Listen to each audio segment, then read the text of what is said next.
John McMullen will go through the back half of his mock draft, some other NFL news. The Eagles making a couple of signings that people have been texting about today. Trey Jones announced he's returning to Duke for his sophomore season. Good for him. Good for Trey Jones. Stay.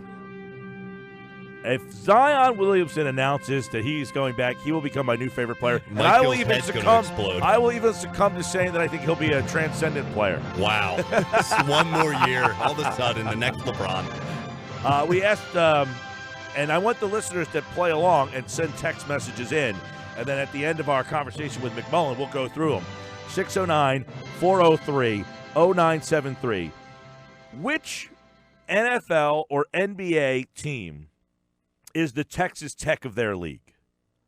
All right? Yep. Which team will kind of come out of nowhere and be that team this year that we're all talking about? Now, the NFL happens all the time. Almost every year. The NBA, it never happens. Never happens. If you're not the number one seed, you ain't winning. Forget about it. Or LeBron. Right. So we know it's either Golden State or Milwaukee winning this year, right? Not so fast, my friend. Yeah. John McMullen, who's the NFL team that's Texas Tech? Well, I think a lot of people would say the Cleveland Browns, so I'm not sure that would be that big of a surprise. But as you mentioned, there's worst to first every year. They sure had to be the Bears, right?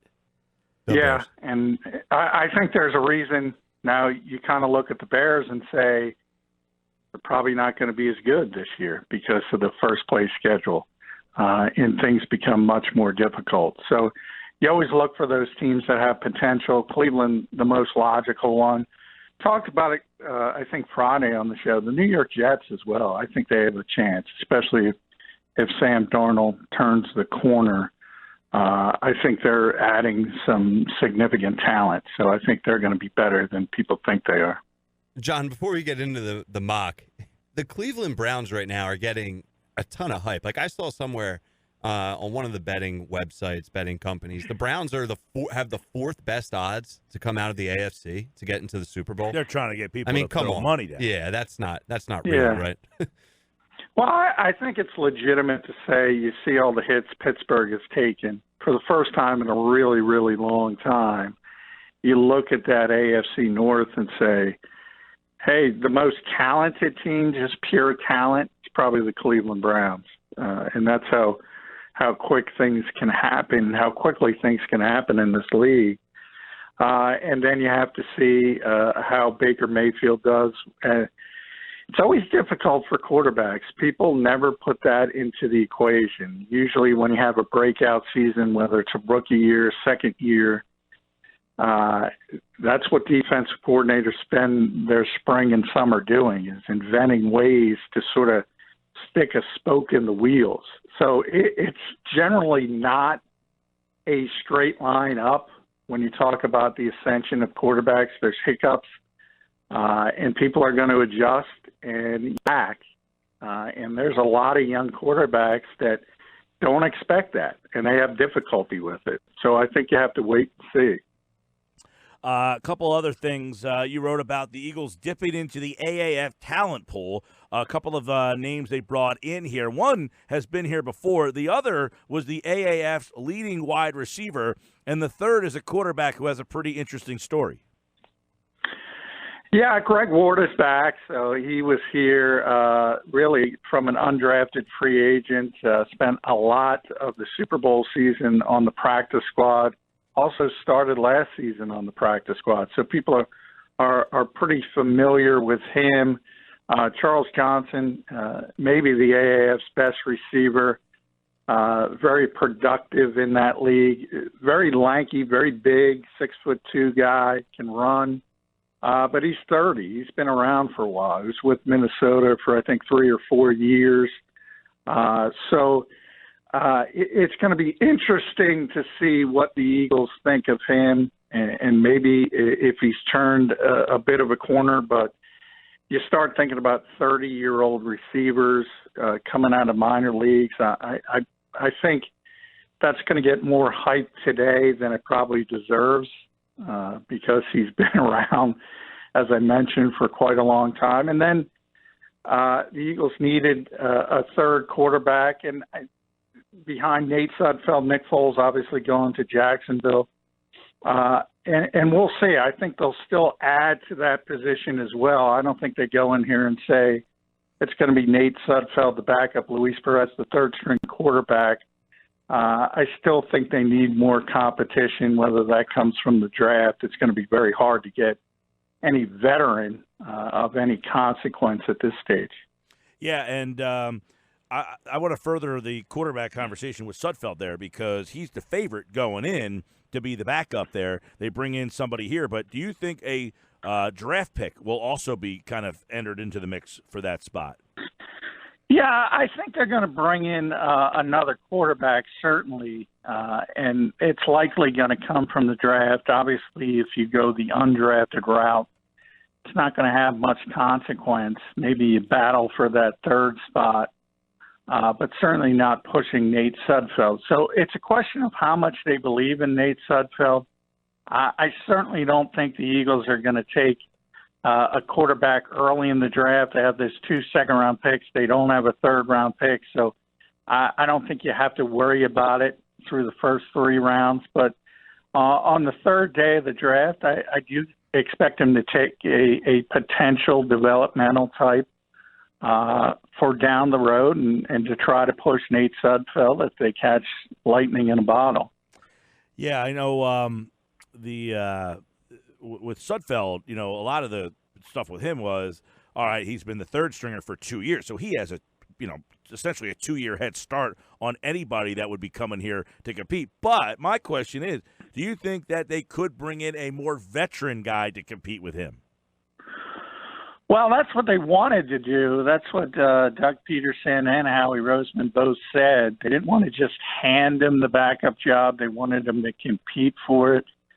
But it's really difficult. If you think about proven backup quarterbacks or former starters, look, they're not going to come in with the promise of competing. They want that backup job. A lot of them think they should be starters. So it's really hard to find somebody even of a Ryan Tannehill ilk or a Blake Bortles and say, we'll bring you in, but you got to compete for the backup job. They're not going to do that. They're too accomplished. That might be a strange word to use with those guys, but there's a dearth of quarterbacks in this league, and so they're valued as backups, even though they failed as starters. And obviously they went elsewhere with the promise of being a backup. So the Eagles were always going to have a difficult time. And Doug has been pretty consistent. He would like, if you think about what he was, I mean, he was a backup quarterback in this league for a long time, and a veteran backup for a long time. And he's just lived through the Nick Foles era and how important that was for the Eagles. He'd prefer to have a veteran-proven guy as the backup quarterback, but that's easier said than done. The Eagles, in many ways, have been spoiled by Nick Foles being here as long as he was. Can you see the Eagles, John, doing anything radical on the first day of the draft? Move up, move down? Is there anyone that we've talked about the past couple days that, the Eagles you think could really have their eye on, or are they just going to stay put? Well, I think they're more likely to move down than move up. There's always an opportunity, but remember what this team has been through the last couple of years because of the Carson Wentz trade, and they've talked about it a lot. They haven't had a ton of draft picks. So they've been getting by on less than normal. This is the first year. They have a solid number, and I don't think they want less bodies. I think they want more bodies. So I think they're more likely to move down than move up.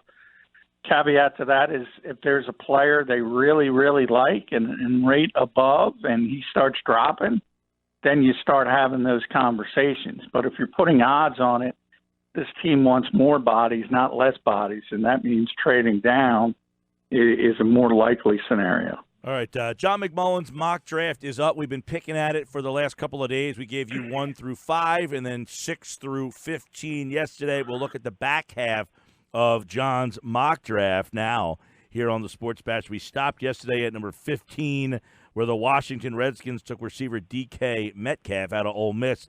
Let's go to 16. These are the teams that are at the back end now. Many of them, made the playoffs or were close to the playoffs last year. Carolina, you've got Rashawn Gary from Michigan, a defensive lineman here. Obviously, they last took Star Latulele about, I guess that was 2012, somewhere around there. So they've got a little age on that defense. Julius Peppers, they've got to get younger there. Yeah, they've been taking hits on the defensive line for a while. And you talk about Starr, he's moved on. Julius Peppers retires. So they need added help up front. And we've talked about it a lot with Howie Roseman, and he's not the only one. And talking about this and defensive line talent and it being historic in this draft. And that's why you sort of see the second half of this draft, you go 16, 17, 18, 19, all defensive linemen. I mean, that's what's in this draft. It's just defensive linemen, defensive linemen, defensive linemen. And when you look at teams that need it, like Carolina and the Giants who are at 17, it's just too obvious. So it's hard to go away from that. Now, the Giants have the 6th pick. They're also back on the board at 17, where we find ourselves right now. This is from the Odell Beckham trade. And you go with Ceylon Farrell from Clemson, who is a guy that I like if he was there at number 25 for the Eagles. He's an edge guy. Yeah, and I think I talked about the Giants a lot. I think they're going quarterback edge or edge quarterback. So it kind of depends on what they do. If they take a quarterback at 6, which I ultimately have them doing, they're going to take an edge rusher at 17 or vice versa. The problem with waiting to 17 is one of the quarterbacks might not be there. So, hey, the Giants have done some dumb things in the past, quarterback position. We all understand that. But to me, that's playing with fire if they try to wait to 17.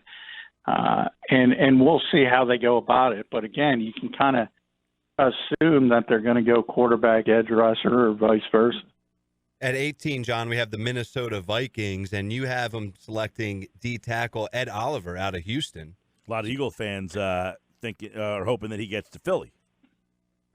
Yeah, well, Oliver's a weird guy because he might go number 4 overall to the Raiders. But if he doesn't, I think he could start dropping a bit because other teams have concerns over his size. In Minnesota's a team that should carpet bomb the offensive line, and they really needed to do that for a number of years. But Mike Zimmer's the coach, and you look at last year, they had all the cornerbacks, Xavier Rhodes, Trey Waynes, first-round picks, Kenzie Alexander, and they drafted a cornerback, Mike Hughes. So he's always going to push for defense, even though that's not their biggest need. And Ed Oliver reminds me of John Randall. So in a lot of ways, that would be the perfect situation. A team that knows how to utilize the 3 technique would be a perfect fit for that player. Following Minnesota at 18, now 19, Tennessee Titans. Another D-tackle. Another guy I like. Yeah, so could he fall to the Eagles? Christian Wilkins out of Clemson. Well, the Eagles are hoping somebody falls, and there's so many bodies, you would assume that somebody falls. And Christian Wilkins, the guy who visited Philadelphia this week. So he's in the mix, and he should be in that area, anywhere from 18 to 25, where the Eagles pick.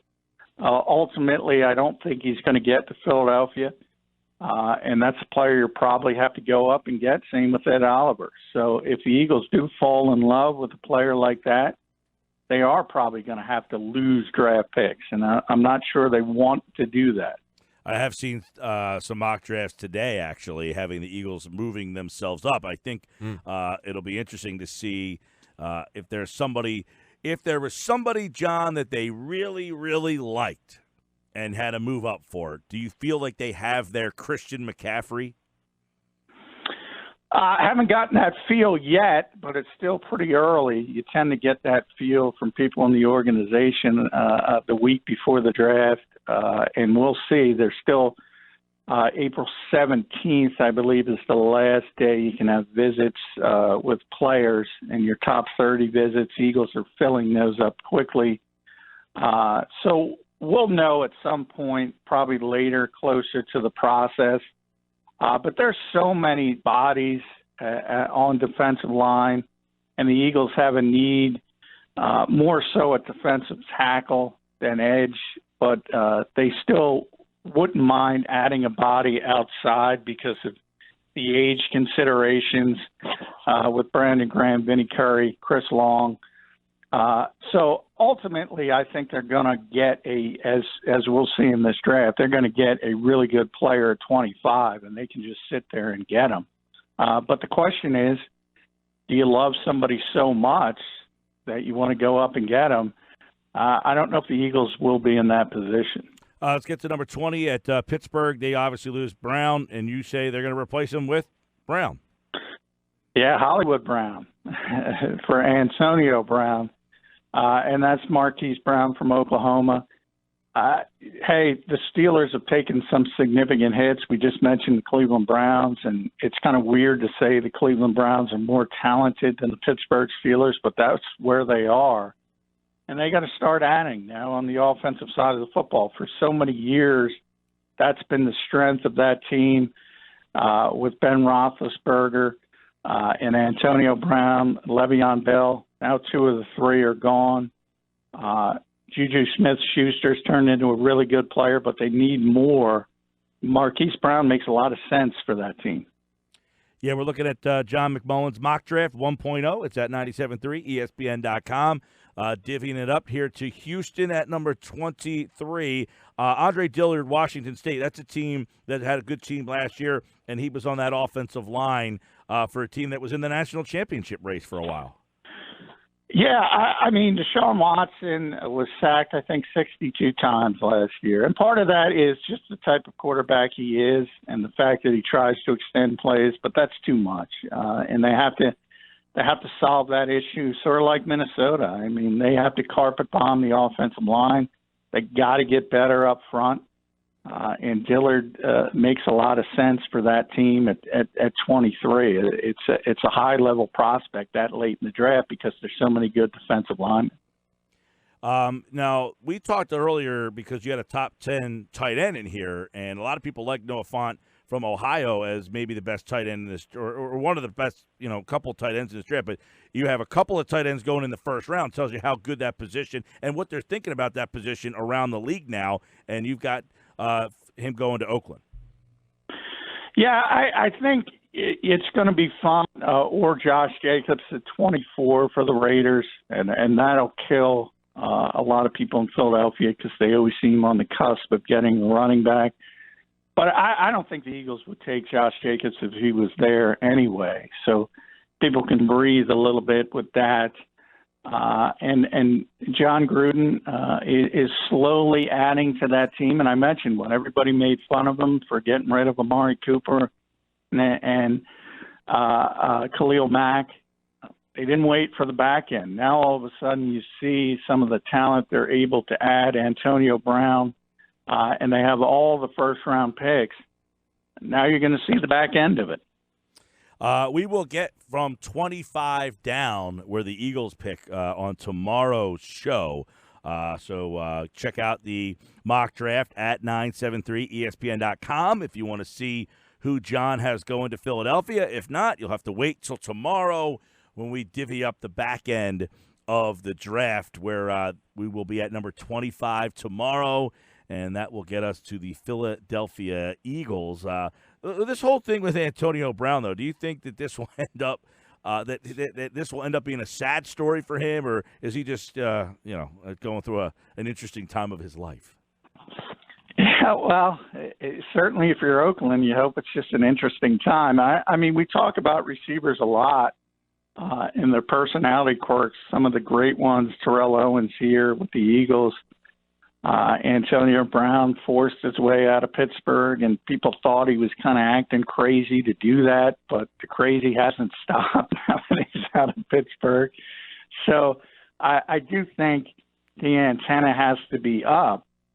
But look, the guy's always produced on the field. the question becomes, can you manage the personality? And he was pretty effective for a long time in Pittsburgh. That's understated. So on the field, I don't think you have any issues. The question is, can you handle him off the field? Yeah, the whole resentment that he had towards Juju Smith-Schuster, just a bizarre story there. Soap opera, man. He doesn't know how to keep his mouth shut. Yeah, and that's it. I mean, a lot of people, as I said, thought he was acting the way he was acting to force his way out of Pittsburgh. But he's out of Pittsburgh, and it's not stopping. And he did tweet something out a little while ago that said that he is going to stop and not give the media any opportunity to take shots at him. We'll see if he follows through with that. He even has to tweet when he's stopping. He can't just stop. Well, you know how social media is. You can't quit social media. You have to announce your Of course you do. Everything's an announcement. Yeah. By the way, the XFL today made some news. They are going to have a 3-tiered extra point system after touchdowns and a 2-point conversion shootout in overtime when it comes to play in 2020. Oliver Luck, the commissioner, said on extra points, it will be a 1-point conversion from the 2, a 2-point try from the 5, or a 3-point attempt from the 10-yard line. So everybody is trying to get some sort of quirky rule that maybe catches on in the NFL at some point. Yeah, and I can hear John Mara shaking his head and saying, that's a gimmick. The NFL isn't taking that. And that's, I think automatically when you start with the gimmicks before you're even on the field, that's a pretty clear indication that it's like carnival you're games. not going to have, you're not going to have much success. Yeah, it's all right. Hey, you know what? This game, and I talk about it all the time with the NFL, is over-legislated. It's too complicated to begin with. And you want to make it more complicated? Well, this one's a kicker here. Is Luck said the XFL wants to have a 3-hour time limit. So regardless, if it gets to that time, they're just going to go right to the overtime and have a 2-point, basically, shootout. You get 5 – it's almost like a shootout like another hockey. Gimmick. Right. Seriously. You have 5 opportunities to convert a 2-point conversion. Well, at least the game will be over at MetLife Stadium, and the people can get the trains, which was a big issue at WrestleMania. So at least it'll help New Jersey Transit. But, yeah, gimmicks don't work. They just don't. It's got minor league written all over. All right, Sports Bash Live or on the draft. We'll finish John's mock draft tomorrow. We'll pick it up at number 25 with the Philadelphia Eagles. Oh, yeah. You could go there now at 97.3 ESPN.com and check out who he has going to the Philadelphia Eagles. It's not Josh Jacobs, though. He did say that. All right. Running back Alabama. Stay tuned. McMullen's back tomorrow at 4. We'll do the back end of the draft. Oh, by the way, John, we have to find out. Are you 100% at this year's draft party? The people want to know. Where is the draft party? Oh, the Wonder man. Bar, right? It's at the Wonder Bar, He right on the stumbled water in Atlantic City. And it is, of course, Thursday. Now I know you're up. I'm going to say I'm 80% because understand I got to go to the NovaCare complex, That's right. so I got to go down to the Wonder Bar, then up to the NovaCare complex. It's worth it, man. Yeah. Well, maybe he just does a couple hours. Yeah, just do a couple hours. What if I'm there? Does the 80 go down or up? Well, if Ryan's there, I got to be there. Well, I know Mosher is on vacation. He is out. He's out. Out. All right. I'm about Bad I'm job. about Yeah, 80 as well, Joe. I hope Mosher's listening. What kind of NFL guy takes off on the draft? Yeah, where's he going? Who's on Disney World or vacation something? during the What's he draft? doing? I think Disney World or something. He's really going to Disney World. He's going somewhere, but how do you have Unbelievable. at Jeff Mosher NFL in your handle and miss the draft? It's Yeah. changed Well, to at yeah. Jeff Mosher Disney. And it's not like they publicize when the draft is going to be in advance to where you can work your way around it. Right. Yeah, if only they did that. Yeah. So, he is out. He is out on the draft. But Unbelievable. we had a great draft party last year. I mean, that place was packed. That was literally a But party. They all want to know, is McMullen going to be there? That's what they want to know. Did you do a that draft could be party good or one year? bad. Did You you know, do a lot of people want to take shots at it. Did you do a draft party That could be one good or year? bad. We'll put you in a dunk tank. Yeah, I did the draft 2 years. Where were we? I vaguely now remember you being at one of the draft parties. I don't remember two. We were at like a. It was in Galloway. I forget the bar, but it was in Galloway. Oh, I know that's that. right. We were at Tailgaters. That's right. Tailgaters. Nice. There we go. All right. So John's 80%. Great plug. Wonder Bar is 80%. Wonder Bar is nice. Yeah, Wonder Bar's the spot. Yeah. They got good French onion soup. You and the All right, French. let's kick it up to 82%. Wow, 82. All Love right. it. He'll be back tomorrow. Thanks, John. Thanks, Johnny. All right, thanks, guys.